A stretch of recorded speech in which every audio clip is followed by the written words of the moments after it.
Hello, it's Ben with the DIY Homefront, and today I'm playing handyman, and somebody has called me up because they have no hot water. So let's go see if we can see what's going on with the water heater and get my friend back in a hot shower. Well, probably 9 times out of 10, if you've got no hot water, it's one of the heating elements. So let me show you what I'm talking about. So there you go, there is the standard hot water heater. And the first thing you want to do is find the electrical box, which for me was really easy. Figure out which circuit breaker is a hot water heater and turn the hot water heater off, because we are going to be messing with electrical components and we do not want to get shocked. Now normally the hot water and cold water come in and out of the top of the tank, and this is the top of the water heater, and this is the cold water coming in because it's got the water shut off, and this would be the hot water going out. So we've got the water turned off. So now what we need to do is go to the bottom, and you'll see like a spigot, like for a garden hose. We're going to need to hook up a hose to that so we can start draining the tank. Well, like most home improvement projects, this one did not go as planned, but you're just going to have to keep watching to find out where it all ends up at. Okay, let's open this up. Well, that is pretty good. I can hear water coming out. Now you're going to have some drips that come up from around anything you're loosening up on this water heater. So make sure you got some towels handy. And you can see there's some water coming out right there. Sometimes you can have sediment in the bottom of the tank. So if you don't get any water out, turn the water back on, and hopefully the water pressure coming in will flush whatever debris is in the way. And then the next thing to do is to open this. This is an emergency relief valve. But when you do that, it should crack it. It should let air in the tank so water can run out. Well, there we go. Now that we've got that pressure relief valve open, we can see that the water is really rushing out of this tank. Now, a water tank this large has 2 heaters, and they're behind those covers.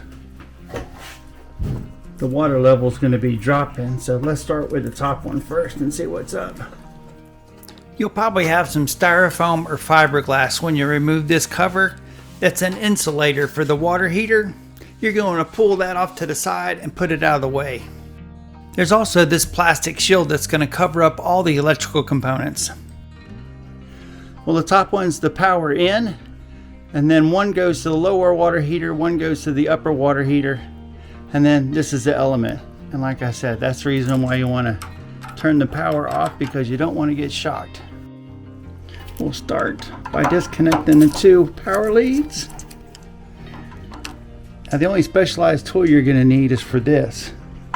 They make an adapter that fits over it that turns into a big wrench that helps turn these off. And a lot of times you can get stuff built up along the edges that make it really hard to get these off.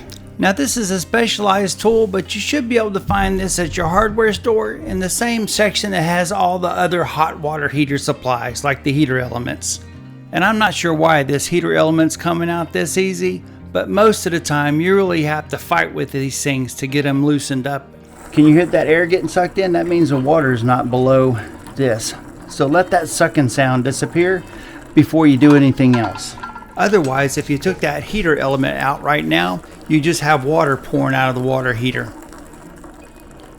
Well, if you're wondering how to set the temperature of a water heater, each one of the heater elements has its own temperature control. And all you have to do is just turn this little knob and set it to whatever you want.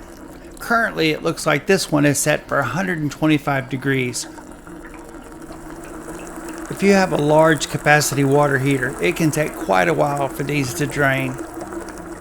Well, for time management purposes, let's go ahead and take this second cover off and see if this second one will easily come out too, or if it's going to be stuck in there. Well, I'll unscrew the 2 power leads and get the power wires out of the way, and then we can take that special tool and put it on there and see if this heater element's going to come out easily or not. That one is awful loose. Okay, the gurgling noises have stopped, and I am back to the upper element, and I'm going to unscrew it and pull it out, and we'll see what we have. Wow, there's a lot of scale on the inside of this water heater, and that's probably because he has well water instead of coming from the city. Alright, well this is where I wasted about 45 minutes of my time. I was going to try to impress all of my viewers with my vast knowledge of how the wiring of a water heater is, only to figure out I'm really not that smart. I never knew that if the bottom heating element was out on your water heater, that it would keep the upper heating element from working properly. I guess all the times I had worked on water heaters before, I just always got lucky and the upper heater element was the one that was bad, and I always replaced both of the elements at the same time. Well, long story short, don't worry about the wiring. Just go ahead and check the heating elements. Well, this bottom one is loose and I think it's ready to come out, but I'm going to give it just a few more minutes for the water to finish draining out of the tank. Alright, let's see if we can get this one out. Has the water level dropped low enough?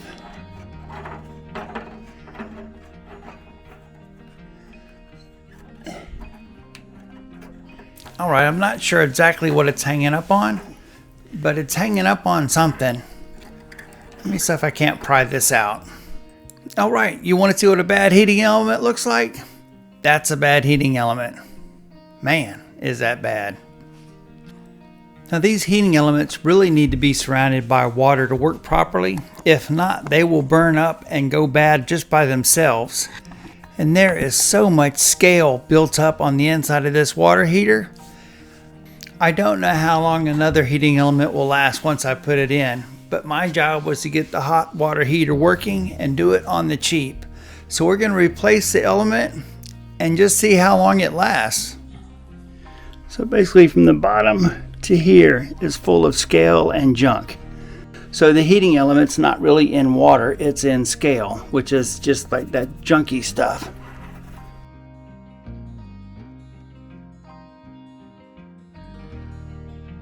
Well, I will clean off the threads real good, and then I'm going to screw in that upper heating element down here.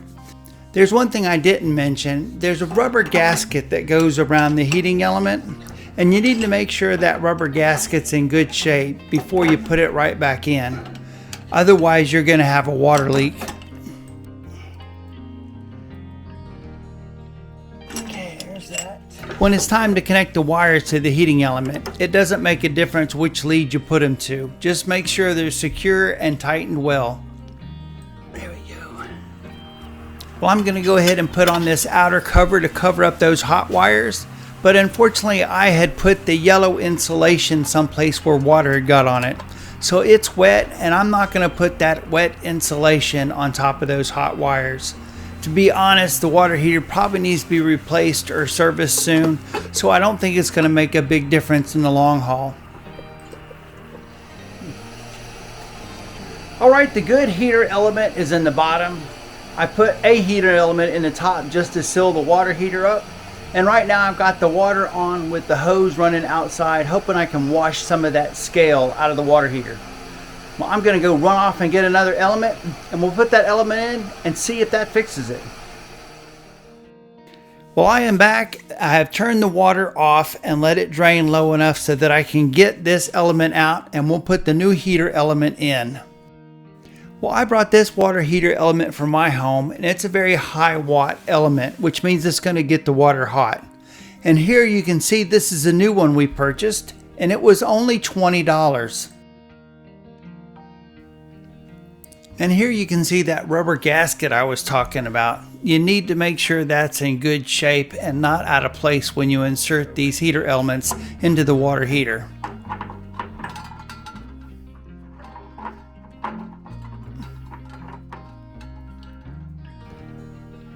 Well, now that I've got this heater element in and tightened, I can go ahead and turn the water pressure on, and I'm going to go ahead and close that pressure relief valve.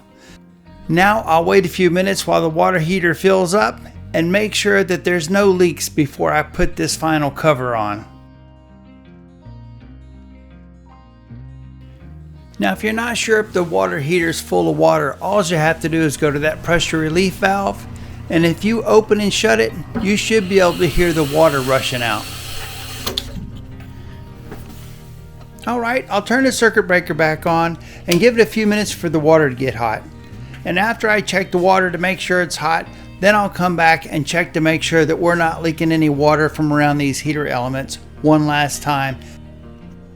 This is what I've learned over the years working on my own water heater, and other people's too for that matter, is if you're running out of hot water, like you have hot water and you take a shower but it gets cold real quick, you have one of two elements that are out. So one element's getting the water hot, but as that cold water is coming in, it's not keeping up with it.